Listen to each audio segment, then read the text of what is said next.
नाशिकमधील पहिल्या संयुक्त सभेतून राज ठाकरे यांनी फडणवीसांवर निशाणा साधलाय। नाशिकला दत्तक घेऊन बाप फिरकलाच नाही असं राज ठाकरे म्हणतात। नाशिकमध्ये अशी सत्ता आणा की दत्तक बाप यायलाही घाबरला पाहिजे असं म्हणत उद्धव ठाकरेंनी फडणवीसांवर टीकास्त्र डागलंय। 17 साली ते फडणवीस आले आणि म्हणाले मी नाशिक म्हणे मी दत्तक घेतो।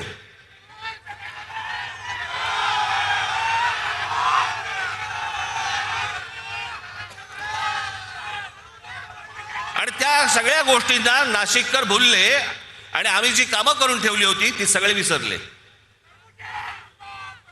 आणि दत्तक घेतो म्हटल्यानंतर हा बाप परत फिरकलाच नाही। देवेंद्र फडणवीस ज्यांनी एक शहर दत्तक घेतलं होतं, राज बरोबर बोलला। अरे ज्यांना राजकारणामध्ये पोरं होत नाही त्यांना आमची पोरं दत्तक घ्यावी लागतायत, हे काय शहर दत्तक घेणार? म्हणून मोहन भागवतांना टाओ फोडावं लागतोय, अपत्य वाढवा अपत्य वाढवा। अहो अपत्य वाढवा म्हणजे तुमचे राजकारणातले अपत्य वाढवा, नुसती अपत्य नका वाढवू। खायला खाळ आणि भुईला भार। मोहन भागवतांचं तेवढं तरी ऐका। आपली शिवसेना आणि मनसेची एक अशी भक्कम मजबूत सत्ता या नाशिकमध्ये आणा की उद्या कोणी दत्तक बाप इकडे पाय ठेवायला घाबरला पाहिजे। आणि तेवढी ताकद नक्की तुमच्यामध्ये आहे। एक तर उभं राहू द्यायचं नाही, माणसं विकत घ्यायची। भारतीय जनता पक्ष, अहो तुमच्याकडे माणसं होती ना, जुनी काम करणारी माणसं होती ना। म्हणजे 52 साली जन्माला आलेला एक पक्ष, 52 साली जनसंघ नावाने, त्यांना 2026 ला पोरं भाड्याने घ्यावी लागतात। तुमचे कार्यकर्ते, तुमची माणसं तुम्ही उभी केली होतीत ना, मग दुसऱ्यांचे कशाला कडेवर घेऊन नाचताय?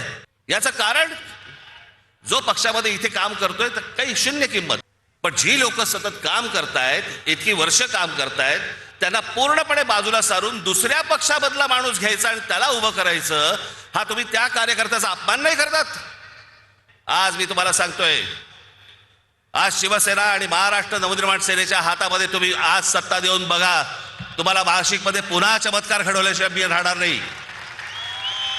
हे सगळे इथे बसलेले सगळे जे आज उमेदवार आहेत, उद्याचे सगळे नगरसेवक असतील, पण सगळे जण तुम्ही जर ताकदीने आज उभे राहिलात आमच्या पाठीशी आणि बाकीच्या हप्पेकाढत लात घातलीत, तो समोर बोर्ड दिसतोय मला तिकडे क्रिकेटचा, त्याच्यावर लिहिले टोटल।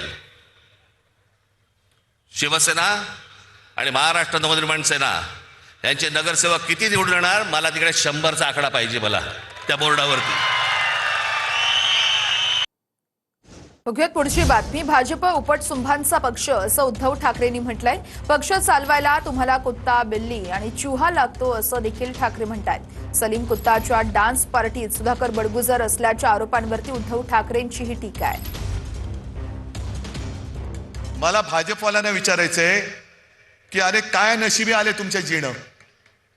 या उपटसुंभांच्या सतरंजा म्हणजे आधी आमच्यात असताना भ्रष्टाचाराचे आरोप करायचे। एक कोण तो म्हणे सलीम कुत्ताचा साथीदाराबरोबर फोटो। मग तुम्हाला पक्ष वाढवायला कुत्ता चालतोय, बिल्ली चालतोय, चुहा चालतोय, सब कुछ चलता है। म्हणजे अशी बरबटलेली माणसं ही पक्षात घ्यायची आणि त्यांचे संघ सगळं लंगोटी साफसूफ करून त्यांना डोक्यावर घेऊन नाचायचं, हे निष्ठावंत भाजपवाल्यांचे आज नशिबी आले। कसे तुम्ही राहताय? हा भाजप तुम्हाला अपेक्षित होता?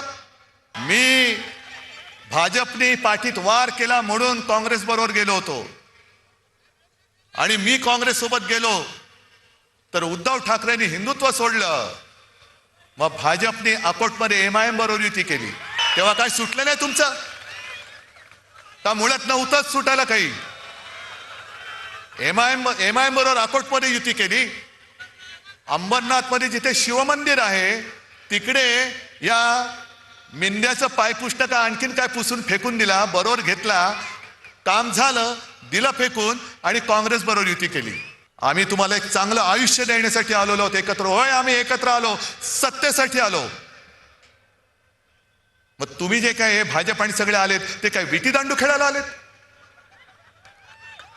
काय खेळायला आलेत? होय, आम्ही सत्तेसाठी एकत्र आलो आणि ती सत्ता आम्हाला तुमच्या विकासासाठी, तुमच्या भविष्यासाठी, भवितव्यासाठी राबवायची आहे। बोला ना ठणठणीतपणाने, कशाला